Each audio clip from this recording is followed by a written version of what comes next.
Why wait to see if you'll get something you like this Valentine's Day when you can go to BlueNile.com and find something you'll love? Whether you're looking to treat yourself to a little winter sparkle or show a galentine how much you appreciate them, Blue Nile offers a wide selection of high-quality designs, expert guidance, and free 30-day returns for the ultimate peace of mind. You can even design your own jewelry. Right now, save up to 50% at BlueNile.com. That's BlueNile.com.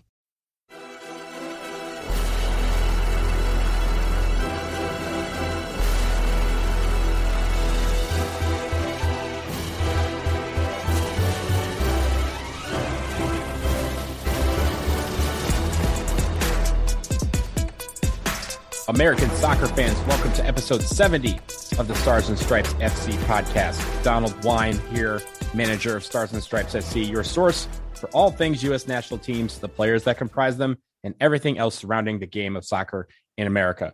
I wanted to jump on this week quickly to discuss the women's national team because they have a January training camp that will take place starting on January 19th. That'll run through January 28th and will take place in Austin. And associated with this is kind of like the men's side who are in their January training camp right now. Typically, this training camp would come with a set of matches, but since this occurs outside of the FIFA window is not until next month, which she believes will be happening. The women decided to convene a camp anyway and just get players from the NWSL into camp. Now, this is an opportunity for Vlatko Andonovski to kind of use some of his veterans, but also bring in some new talent to give them some looks. And we wanted to go through the roster and kind of talk about who is in camp, who is not in camp, and why some of these people are not in camp. So let's get into the roster very quickly and go through who is in this camp. There are a couple of players to note in this roster. First, the goalkeepers. Aubrey Kingsbury, you knew her as Aubrey Bledsoe. She just got married in December, so congratulations to her. She will now go by her married name of Kingsbury, so keep that in mind. Aubrey Kingsbury from the Washington Spirit. Casey Murphy and Alyssa Nair, who returns to camp after a lengthy injury absence from the national team. Defenders, we have Elena Cook, Abby Dahlkemper, Tierna Davidson, Amani Dorsey, I'll come back to her in just a second, Emily Fox, Naomi Girma, Sophia Huerta, Kelly O'Hara, and Emily Sinet. Now, I mentioned Amani Dorsey. She was in the original roster that was released on Wednesday. However, today, as we record on January 13th, she was removed from the roster because she has an injury and will not be able to participate in this camp. So hopefully she is back to 100% soon. And I think this isn't the last we've heard of her. We will see her in future camps. She's one of those players that we will see down the line try to work her way into the fold with this national team. Midfielders, Lindsay Horan, Jalen Howell, Rose Lavelle, Christy Mewis, Samantha Mewis, Ashley Sanchez, and Andy Sullivan. Again, a lot of players we've seen in camps before. Jalen Howell, the Herman Trophy winner for the second year in a row, also a national champion with Florida State, and was just drafted by Racing Louisville FC. So we will see some of these players in camp. Ashley Sanchez makes it back onto the national team after what I thought was a solid debut in November in Australia. And then finally, your forwards, Ashley Hatch, Mallory Pugh, Midge Purse, Trinity Rodman, Sophia Smith, and Lynn Williams. A lot of familiar names, but the one notable name, Trinity Rodman there, who makes her first camp. Remember, she was called up, was going to be called up in November, but decided to opt out. It was unclear why she decided to opt out, but she is in this camp.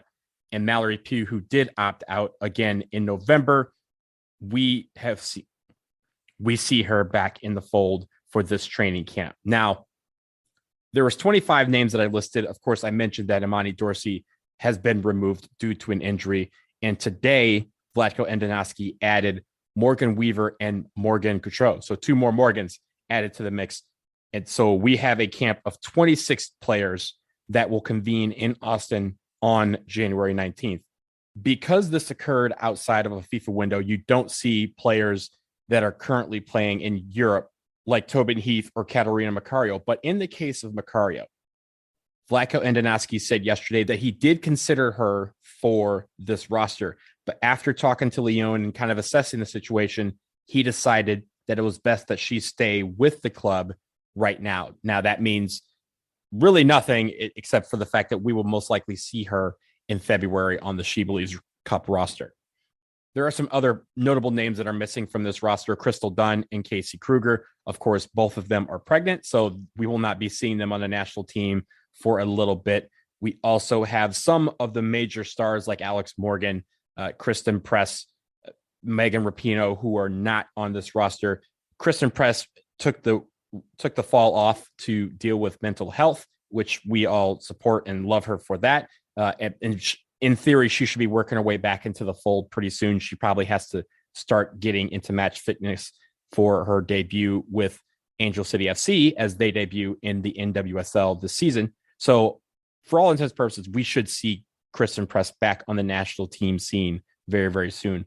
Other players, Julie Ertz, who had a lengthy injury. It is unclear what is going on with her with regards to that injury, whether she's back to full health or if she is still battling some issues, but she is not in this camp at all. But again, once they're healthy, we expect to see some of those names in the national team. And really, this roster is about getting up to match fitness, getting some competitive spirit going on, and allowing the coaching staff to evaluate some of these players ahead of She Believes, because that is when we're going to see our first main camp of the year, our first main roster of the year. It'll be 23 players in that camp. And maybe some of these young players will be able to work their way in. That's what this camp is about. So while we have this camp, it was announced today that the U-23s will also be in Austin. They will be in Austin from January 23rd to January 28th, and they released their roster as well. I'm not going to go through all of their names, but there are 3 names on that list that are notable. They are 3 players who have been in women's national team camps before. That is Kiki Pickett, who plays for the North Carolina Courage, Brianna Pinto, who just got traded to the North Carolina Courage, and Mia Fishel, who as of right now plays for the Orlando Pride, or was drafted by the Orlando Pride. She could be on her way to Mexico, according to some rumors. She could be going to NWSL. It'll be interesting to see what happens with her. But having those players in camp, that's also a way to keep them in the fold and for Vlatko Andonovski to evaluate the next generation of players to see who it is that could step up potentially to replace some of these stars that we have seen in the lineup with regularity for the last 10 years. So this camp, while there will be no games, is important for the future of this program. We've always talked about what Vlatko Andonovski has to do to kind of move from this generation of the women's national team to the next and making the future now and bringing in some of these young players, some new talent, and building the future of this team around some of those stars. We've seen some break their way through and others are waiting for their opportunity. This camp is another chance for them to show that they can be called upon for big matches. And as you know, this is an important year for the women's national team. She Believes Cup obviously will be taking place next month, but this summer they have the CONCACAF W Championship. That also serves as World Cup qualifying and Olympic qualifying. So if they win that championship, they will qualify for the 2023 World Cup, and they will be in the field in Paris for the 2024 Summer Olympics.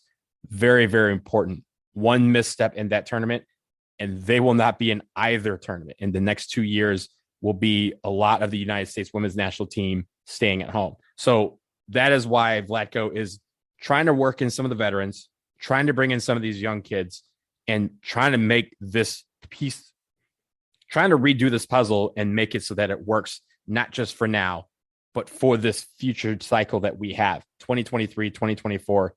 COVID has made time slow, stop, whatever you want to call it. But those tournaments are right around the corner. This summer is just a few months away.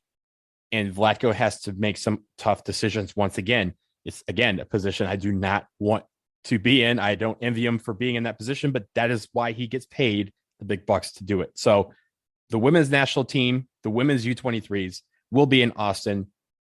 The senior team will be there starting on January 19th. They will be joined in Austin by the U-23s on January 23rd, and then both will convene until January 28th.